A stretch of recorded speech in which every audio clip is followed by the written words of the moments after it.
Hello friends, आज हम नीम वाले रिएक्शन में एक और इम्पॉर्टेंट रिएक्शन क्लेजन संघनन के बारे में हम अध्ययन करने वाले हैं। और जहाँ तक कि हम लोगों ने बताया, जितना भी रिएक्शन पढ़ा, उन सभी रिएक्शनों में केवल हमने कहा कि आप केवल अभिकारकों को याद रखिए। अभिकारक याद है तो रिएक्शन में क्या होगा, कैसे होगा, ये हम समझने का प्रयास करेंगे और समझेंगे। इसमें क्या होता है, दो अभिकारक होता है, एथिल एसीटेट और सोडियम की उपस्थिति में ये दोनों आपस में क्या करते हैं, संघनन करते हैं। इसके कितने होते हैं, दो। तो सबसे पहले हम एथिल एसीटेट का सूत्र क्या होगा ये जानने का प्रयास करते हैं। पहले में जानते हैं कि एसीटेट आयन है क्या। हमको पता है एक अम्ल होता है जिसका नाम होता है एस्टिक अम्ल। सूत्र होता है CH3COOH। ये है एस्टिक अम्ल। अगर जो इस अम्ल से इस हाइड्रोजन को निकाल दिया जाए तो इस ऑक्सीजन में बचेगा माइनस आयन, और इसी आयन को कहते हैं एसीटेट आयन। क्या कि एस्टिक अम्ल से H+ को निकाल दिया जाए तो जो बचेगा उसी आयन को हम कहते हैं एसीटेट आयन। और दूसरा क्या है, एथिल समूह। हमको पता है एल्केन। एल्केन मतलब कार्बन कार्बन के बीच सिंगल बॉन्ड। जैसे ये क्या होगा, क्या होगा, नेट एथ, तो नाम होगा एथीन। अगर जो इस एल्केन से हम निकाल देते हैं हाइड्रोजन तो बचता है एल्किल। तो बचता क्या, एल्किल। तो एथेन से एक हाइड्रोजन निकाल देंगे तो बचेगा क्या, एथिल। इससे हम क्या कर दिया, हमने माइनस एक हाइड्रोजन, तो बचा क्या, केवल ऐसे एथिल। तो ये क्या है, एथेन था C2H6, और एथिल क्या होगा, C2H5। तो एथिल समूह समझ में आया कि C2H5 को हम कहेंगे एथिल समूह। ऐसे हमको प्रोपेन निकालना होता तो प्रोपेन से एक हाइड्रोजन निकाल देते हैं, मिथेन निकालना होता तो मिथेन से एक हाइड्रोजन निकाल देते हैं। तो एथिल समूह हो गया C2H5, और चूंकि यहाँ से ये हो जाएगा प्लस आयन, ये होगा एसीटेट आयन। इन दोनों की मिलने से जो यौगिक बनेगा उसी यौगिक का नाम होता है एथिल एसीटेट। अर्थात सूत्र क्या होगा, CH3C++OO C2H5। यही क्या होगा, एथिल एसीटेट। CH3C++OO C2H5। इसके कितने अणु लेंगे, दो।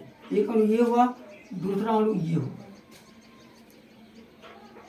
थोड़ा हम इधर लिखते हैं रिएक्शन, तो एक लाइन में आएगा नहीं, यहाँ CH3C++OO C2H5 प्लस इसका दूसरा अणु।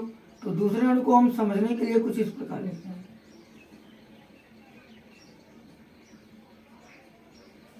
इस वाले जिसका जो CH3 है, इन तीनों हाइड्रोजनों को हम ओपन करके लिखते हैं कुछ ऐसे, क्योंकि जब इन दोनों में संघनन होता है तो इससे H और इससे C2H5 को निकलता है। उपस्थिति कौन होगी, सोडियम की।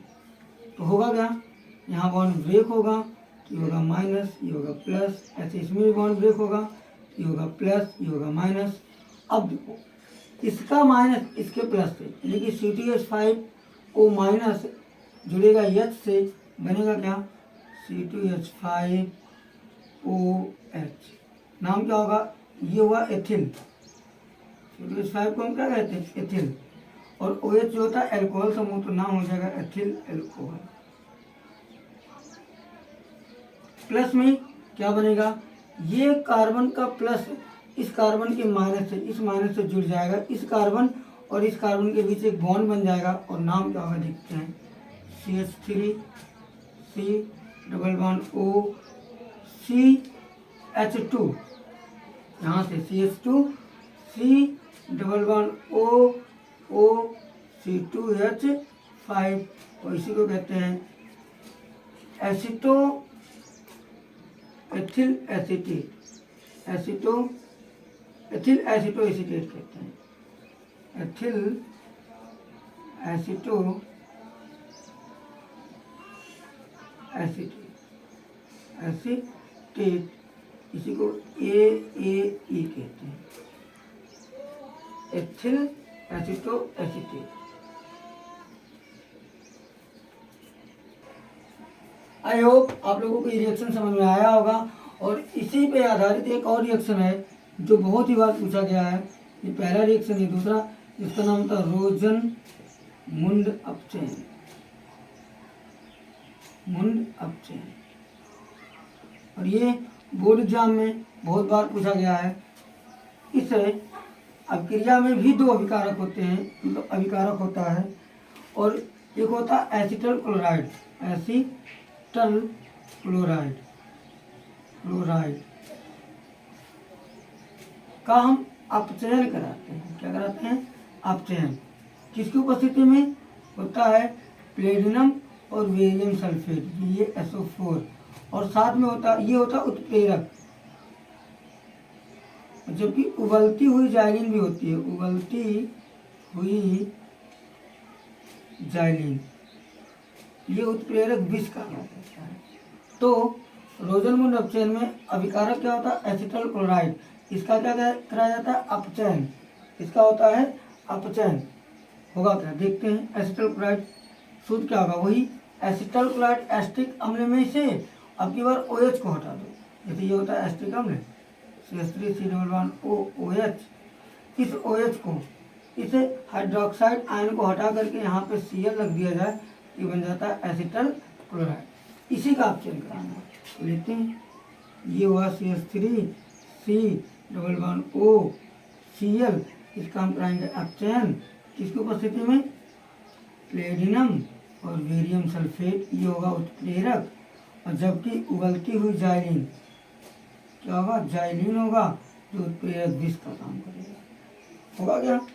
कि यहाँ बॉन्ड ब्रेक होगा, ये माइनस ये प्लस, हाइड्रोजन में एक प्लस हो जाएगा, दूसरा माइनस होगा, प्लस वाला इससे जुड़ करके बनाएगा HCl, और ये माइनस इस कार्बन से जुड़ के बनाएगा CH3C_OH, जो इसका नाम क्या होगा? एसिटल्डिहाइड। ये कौन सा मूल? एल्डिहाइड, तो नाम क्या होगा? एसिटल्डिहाइड।